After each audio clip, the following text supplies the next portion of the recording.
Hi teachers அனைவருக்கும் வணக்கம். நிறைய பேர் எதிர்பார்த்துட்டு இருந்த டிஆர்பியோட ஆனுவல் பிளானர் ரிலீஸ் ஆகிடுச்சு. அதில் ரொம்ப முக்கியம் பிஜி டிஆர்பிக்கான போஸ்ட் சரிங்களா. நம்பர் ஆஃப் போஸ்ட் எவ்வளோ வரும் அப்படின்னு சொல்லிட்டு நிறைய பேர் டவுட்டில் இருந்தாங்க. ஸோ கிட்டத்தட்ட பார்த்தீங்கன்னா நமக்கு 1915 போஸ்ட்டுக்கு கொடுத்துருக்காங்க. இந்த போஸ்ட் இன்க்ரீஸ் ஆகிறதுக்கான வாய்ப்பும் இருக்குது. ஏன்னா இதை விட போஸ்ட்டு அதிகமாக தான் இருக்குது. ஸோ நெக்ஸ்ட்டு இதற்கு முன்னாடி கேட்டுட்டு இருந்த கொஷின் எப்போ வரும் அப்படின்னு சொன்ன கொஷினு. ஸோ அடுத்து நமக்கு எல்லாத்துக்கும் இருக்கக்கூடிய டவுட்டு என்னென்னா நம்பர் ஆஃப் போஸ்ட்டு இன்க்ரீஸ் ஆகுமா அப்படின்னு தான் சொல்லி கேட்பாங்க. ஸோ அந்த டவுட்டை கேட்குறத ஸ்டாப் பண்ணிவிட்டு உங்களுக்கான போஸ்டிங் நமக்கான போஸ்டிங் ஒரே ஒரு போஸ்டிங் தான். ஸோ அதற்கான ப்ரிப்ரேஷனை நம்ம கரெக்டாக ஸ்டார்ட் பண்ணுவோம். ஃபஸ்ட்டு நீங்கள் என்னென்ன பண்ணலாம் அப்படின்னு சொல்லிட்டு எனக்கு தெரிஞ்ச ஒரு சில ஐடியாஸ் சொல்கிறேன். அது முடிஞ்ச அளவுக்கு ஃபாலோ பண்ணுங்கள். ஆல்ரெடி நீங்கள் ஃபாலோ பண்ணிட்டு இருப்பீங்க. ஸோ இல்லை அப்படின்னா இது எல்லாமே கண்டினியூ பண்ணுங்கள் சரிங்களா. ஏன்னா போஸ்டிங் இன்க்ரீஸ் ஆகுறது அல்லது எவ்வளோ வருது இப்போதைக்கு 1915 இதுவே அதிகமான போஸ்ட்டு தான் ஆனுவல் பிளானில் கொடுத்துருக்கிறது. ஏன்னா இதுக்கு முன்னாடி நோட்டிஃபிகேஷன் வந்துச்சுன்னா 1200 1100 இப்படி தான் வரும். ஸோ இப்போ அதிகமாக கொடுத்துருக்காங்க. சப்போஸ் இன்னும் இன்க்ரீஸ் பண்ணால் எல்லாத்துக்குமே பெனிஃபிட் தான் சரிங்களா. ஃபஸ்ட்டு சிலபஸ்ஸு இங்கே நிறைய பேர் இன்னும் நியூ சிலபஸே பார்க்காம நிறைய பேர் இருக்கீங்க.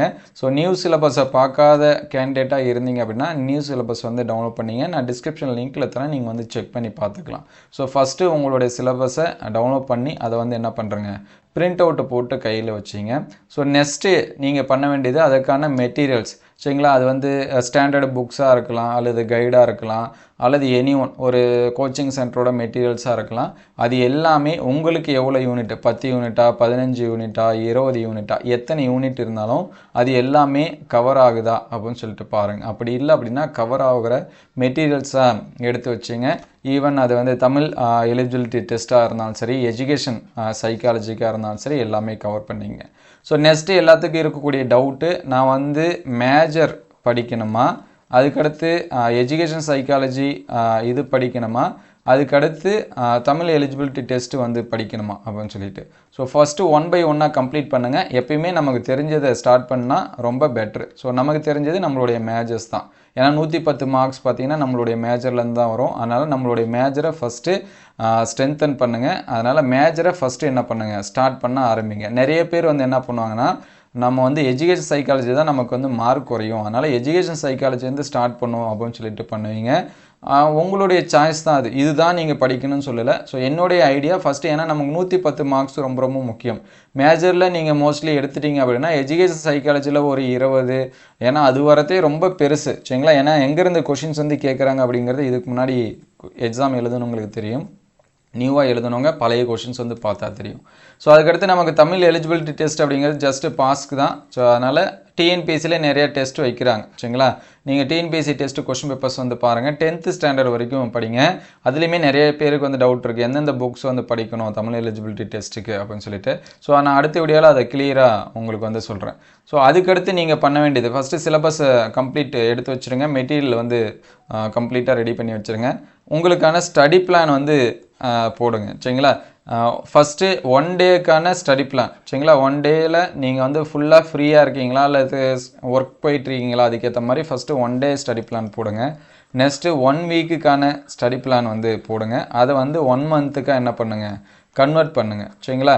அதுக்கு அடுத்து உங்களுடைய சிலபஸ்ஸு உங்களுடைய யூனிட்டு அதுக்கேற்ற மாதிரி உங்களுடைய ஸ்டடி பிளானை அதை என்ன பண்ணி வச்சுங்க இன்க்ரீஸ் பண்ணிங்க. ஸோ ஃபஸ்ட்டு 1 டே ஒரு நாளைக்கு எவ்வளோ படிக்க முடியும், அதுக்கடுத்து உங்களுடைய இருக்கக்கூடிய மெட்டீரியல் எனக்கு இப்போ 10 யூனிட் இருக்குது அப்படின்னா எனக்கான ஸ்பேஸ் என்ன. ஸோ நமக்கு எக்ஸாம் இப்போ எப்போ நடக்கும் அப்படின்னு சொல்லியிருக்காங்கன்னா ஆகஸ்ட் மந்தில் நடக்கும் அப்படின்னு சொல்லியிருக்காங்க. அதாவது நோட்டிஃபிகேஷன் வரும் அப்படின்னு சொல்லிட்டு. ஸோ ஆகஸ்ட் மந்த்து நமக்கு நோட்டிஃபிகேஷன் வருதுன்னா நோட்டிஃபிகேஷனுக்கு முன்னாடியே முடிஞ்ச அளவுக்கு எல்லாமே கம்ப்ளீட் ஆகிட்டு எக்ஸாம்ஸ் நடக்கிறப்ப நம்மளுடைய எக்ஸாம் ரிவிஷன் கொடுக்குற மாதிரி இருந்துச்சு அப்படின்னா அது ரொம்பவே பெட்டரான ஸ்டடி பிளானாக இருக்கும் சரிங்களா. அதனால் நீங்கள் முடிஞ்ச அளவுக்கு எக்ஸாம்ஸ்க்கு முன்னாடியே என்ன பண்ணுறங்க எல்லாமே முடிக்கிற மாதிரி பாருங்கள். அதுதான் உங்களுக்கு ரொம்பவும் ஹெல்ப்ஃபுல்லாக இருக்கும் சரிங்களா. ஏன்னா நமக்கு ஆகஸ்ட்டில் எக்ஸாம்ஸ் கால்ஃபர் ஆகும் அப்படின்னு சொல்லியிருக்காங்க. November, September, October 2 month space இருக்குது.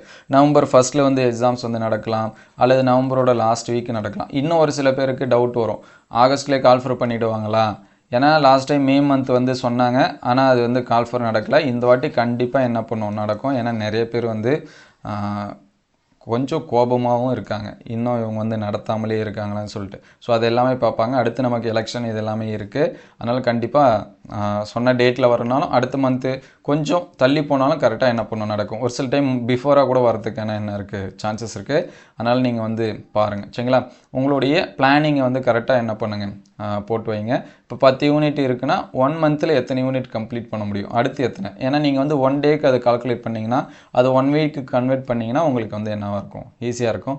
ஸோ முடிஞ்ச அளவுக்கு டெஸ்ட் எழுதி பாருங்கள். அதுக்கு அப்ஜெக்டிவ் புக்ஸு எல்லா மேஜருக்கும் அப்ஜெக்டிவ் புக் வந்து மோஸ்ட்லி அவைலபிளாக இருக்குது. நீங்கள் ஆன்லைனில் கூகுளில் சர்ச் பண்ணாலே உங்களுக்கு வந்து கிடைக்கும். உங்களோட மேஜர் போட்டு அப்ஜெக்டிவ் புக்கு, ஏன்னா செட் எக்ஸாம்ஸ்க்கு நெட் எக்ஸாம்ஸ்க்கு இப்போ தமிழ் இங்கிலீஷ் இது எல்லாமே அந்த மாதிரியான இருக்குது, எல்லா சப்ஜெக்ட்டுக்குமே இருக்குது சரிங்களா. அதனால் அப்ஜெக்டிவ் புக் எடுத்து வச்சுங்க, ஓனாக டெஸ்ட் எழுதி பாருங்கள் சரிங்களா. அதுக்கடுத்து முடிஞ்ச அளவுக்கு செல்ஃப் நோட்ஸ் எடுக்கிறதுக்கு ட்ரை பண்ணுங்கள். இந்த செல்ஃப் நோட் அப்படிங்கிறது உங்களுடைய ரிவிஷனுக்கு வந்து என்ன பண்ணும், ஹெல்ப்ஃபுல்லாக இருக்கும். இங்கே நிறைய பேருக்கு நெக்ஸ்ட் இருக்கக்கூடிய டவுட் என்னென்னா, கோச்சிங் கிளாஸஸ் வந்து போகலாமா அல்லது வந்து செல்ஃப் ஸ்டடியாகவே படிக்கலாமா. நான் நிறைய வீடியோவில் சொல்லியிருக்கேன், கோச்சிங் கிளாஸஸ் வந்து போனால் மட்டும்தான் பாஸ் பண்ண முடியும் கிடையாது.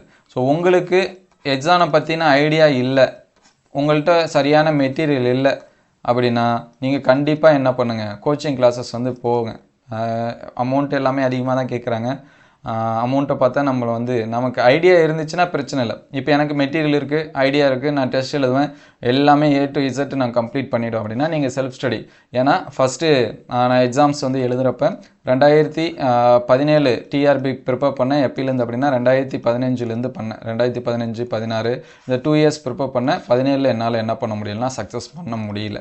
அதுக்கடுத்து 2017, 2018 இது எல்லாமே ஸ்கூலுக்கு வந்து ஒர்க்கிங் போயிட்டு இருந்தேன். அதுக்கடுத்து 2019 நோட்டிஃபிகேஷன் வந்துச்சு. எப்போனா ஜூன் வந்து ஸ்கூல் ஓப்பன் ஆகி ஒரு 15-20 நாளுக்குள்ளே பார்த்தீங்கன்னா நோட்டிஃபிகேஷன் வந்துருச்சு. அதுக்கடுத்து பார்த்தீங்கன்னா நான் வந்து ஸ்கூல் போகிறத நின்றுட்டேன் சரிங்களா. ஸ்கூல் போகலை. ஜூலை, ஆகஸ்ட்டு, செப்டம்பரில் வந்து என்ன பண்ணுச்சுன்னா எக்ஸாம்ஸ் வந்து நடந்துச்சு.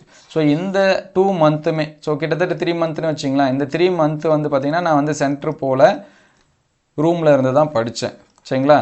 அப்போ இது எனக்கு எது ஹெல்ப் பண்ணுச்சு அப்படின்னா, நான் இந்த 2 இயர்ஸ் படித்தேன் பார்த்தீங்களா, இதுதான் வந்து எனக்கு வந்து என்ன பண்ணுச்சு, ஹெல்ப் பண்ணுச்சு. அதனால் நீங்கள் எல்லாமே A to Z வந்து கம்ப்ளீட் பண்ணிட்டீங்க அப்படின்னா நீங்கள் வந்து என்ன பண்ணுங்கள், செல்ஃப் ஸ்டடி தாராளமாக பண்ணுங்கள்.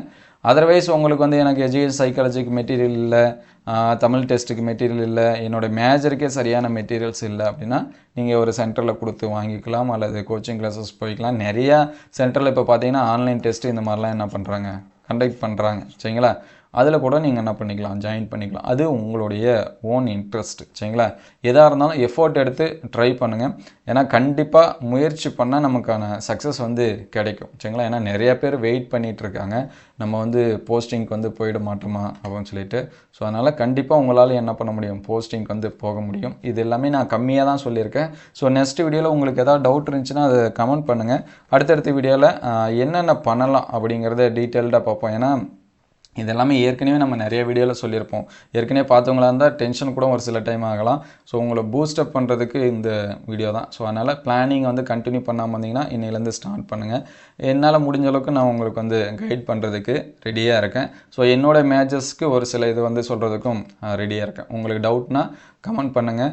ஸோ அடுத்தடுத்த வீடியோவில் எப்படி படிக்கலாம், எந்தெந்த மேஜர்ஸ்க்கு அப்படிங்கிறத வந்து சொல்லுவோம். ஸோ படிக்கிறதுக்கு என்ன பண்ணுறேங்க, ரெடியாக எடுங்க, பதட்டப்படாதீங்க. ஸோ நமக்கான வெற்றி கண்டிப்பாக கிடைக்கும், நமக்கு அதுக்கான முயற்சி பண்ணியிருந்தா சரிங்களா. Thank you all.